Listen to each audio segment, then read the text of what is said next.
अस्सलाम वालेकुम, मैं हूं रिजवान अशरफ। इमरान खान ने जब से एहतजाजी कॉल दी है तो गवर्नमेंट की हवाइयाँ उड़ी हुई हैं, होश उड़े हुए, 14 दफ़ा राशन हुए पड़े हैं और गवर्नमेंट जो है बड़ी परेशान है, इस्टेब्लिशमेंट परेशान है। किसी तरह से इमरान खान को इंगेज करने के लिए, मुज़ाकरात के लिए, टेबल टॉक के लिए बहुत हरबे हथकंडे इस्तेमाल किए जा रहे हैं। बड़ी कोशिश की जा रही है, बड़ी भागदौड़ की जा रही है, लेकिन इमरान खान को ट्रैक करना, काबू करना बड़ा मुश्किल हो रहा है। उधर वज़ीर दाखिला मोहसिन नकवी की जानिब से पाकिस्तान इंडिया के दरमियान होने वाली जंग के मतलब कुछ अहम तरीन तफसीलात शेयर की गई हैं। गैबी मदद का जिक्र किया गया है और बड़ी सेंसिटिव किस्म की, बड़ी अहम किस्म की मालूमात शेयर की गई है।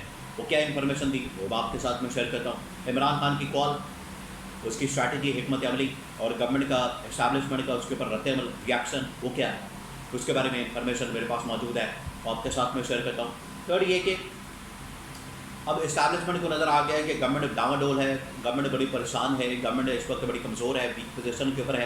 2/3 मेजॉरिटी लेने के बावजूद, 2/3 मेजॉरिटी इस वक्त इस गवर्नमेंट के पास मौजूद है, इसके बावजूद ये बड़ी वीक है, कमज़ोर है, वीक ग्राउंड के ऊपर खड़ी है। इनके पास इतनी ताकत नहीं, पावर नहीं, क्योंकि आवाम की सपोर्ट नहीं।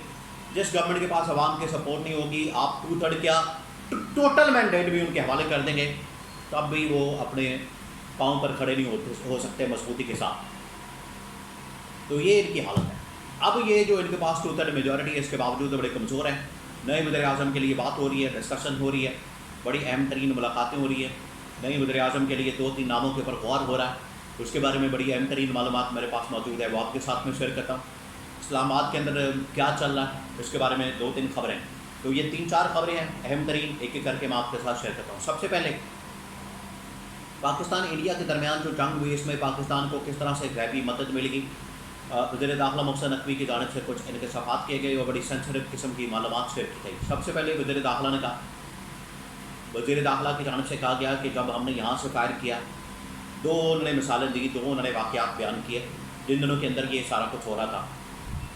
लेकिन पहले मैं आपको थोड़ी सी इस गवर्नमेंट की हुकूमत की जो नाअहली और इस क्राइसिस सिचुएशन में शहबाज शरीफ की जो हालत थी, शहबाज शरीफ के जो काम थे, वो आपको मैं बता देता हूँ।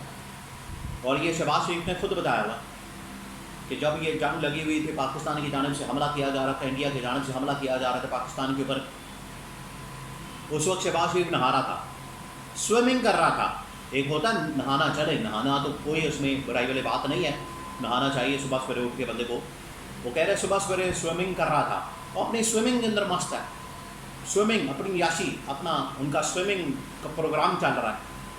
प्रोग्राम आखिरकार बढ़ गया, क्योंकि ये समझते हैं कि इनको असल में पाकिस्तान के मामलात मसाइल से कोई परवाह नहीं, बेफिक्र हो के ये काम करते हैं, कोई इनको फ़िक्र नहीं होती अवाम की, न अवाम के मसाइल की। यहाँ से आप अंदाज़ा करें, अवाम के मसाइल तो दूर है, पाकिस्तान इंडिया आमने सामने जंग छिड़ी हुई है, जंग लगी हुई है, मिसाइल हमले हो रहे हैं, एक दूसरे के ऊपर हमले किए जा रहे हैं, फिजाओं के अंदर, हवाओं के अंदर तैयारे उड़ रहे हैं, लड़ाका तैयारे आमने सामने हैं, लड़ाई हो रही है, गोलियाँ चल रही हैं, मिसाइल मारे जा रहे हैं और शहबाज शरीफ स्विमिंग कर रहा है।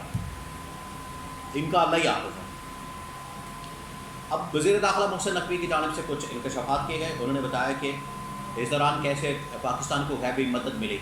पहला उन्होंने वाक़या सुनाया कि जब हमारी जानिब से एक मिसाइल फायर किया गया, मिसाइल फायर करते वक्त उसका नंबर जो है थोड़ा बहुत फ़र्क आ गया, क्योंकि जब आपने मिसाइल फायर करना है तो उसको टेक्निकली आपने चीज़ों को उसकी नंबरिंग करनी है और उसके अंदर एक प्रोग्राम फिट करना है, एक पूरा उसके अंदर आपने प्रोग्राम डिज़ाइन करके और उसको तैयार करके पूरा फिट करना है। उसके मुताबिक वो फिर प्रोग्राम के मुताबिक आगे जाके हिट करता है, उसको लॉक कर दिया जाता है।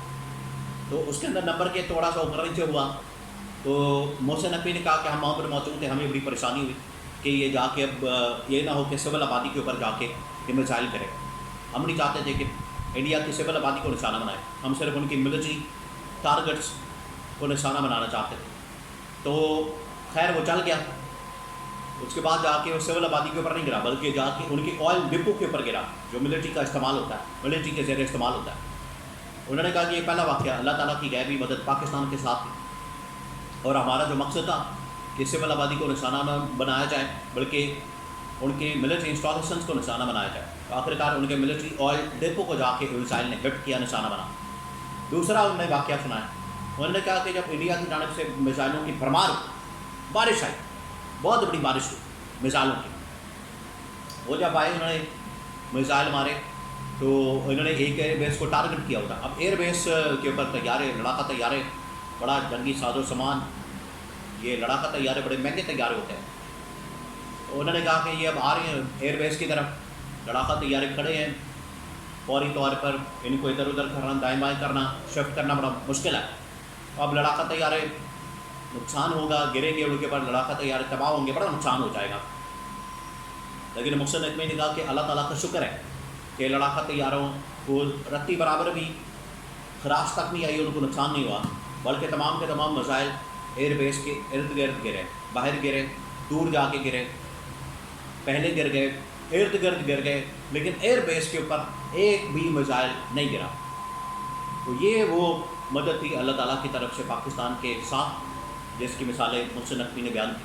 اور عمران خان نے کہا تھا کہ پاکستان کے ساتھ اللہ تعالیٰ کی ہمیشہ غیبی مدد ہوتی ہے، لیکن یہاں پر جو حکمران بیٹھے ہیں، یہاں پر جو حکومت ہے، یہاں پر جو لوگ ہیں، یہاں پر جو اشرافیہ ہے، یہ بڑی کرپٹ ہے، 2 نمبر ہے، لوٹ مار کرتی ہے، عوام کا استحصال کرتی ہے، خون چوستی ہے، ان کا خون نچوڑتی ہے، عوام کی جیبوں کے اوپر ڈاکہ مارتی ہے، اب تو عوام کے مینڈیٹ کے اوپر بھی ڈاکہ مارتی ہے. اس کو ہوش کے ناخن لینے چاہیے. اب آ جائیں اہم ترین خبر کی طرف، اور وہ خبر ہے نئے وزیر اعظم کے متعلق. اس وقت بات ہو رہی ہے، سوچا جا رہا ہے، نام فائنل ہو رہا ہے، کیونکہ یہ جو وزیر اعظم مکمل طور پر ناکام ہو گیا ہے. اس کے بارے میں اب سگنل آ گیا ہے. پہلے جو ملاقاتیں ہوئی یہ وائٹ ہاؤس کے اندر امریکہ میں، امریکی صدر ڈونلڈ ٹرمپ، اور اس کے بعد army chief general Asif Munir, اس کے اندر بھی پیغام دیا کہ عمران خان کی رہائی اور آزادی کا، اور شہباز شریف کا ذکر تک نہیں کیا گیا. تو یہاں سے آپ اندازہ کریں کہ شہباز شریف کسی کھاتے میں نہیں ہے. عمران خان نے بھی اس کو عرض کہا، اور آج بھی 2/3 میجورٹی ملنے کے باوجود عوام اس کو ماننے کے لیے تیار نہیں ہے، عوام اس کو ایکسیپٹ کرنے کے لیے تیار نہیں ہے.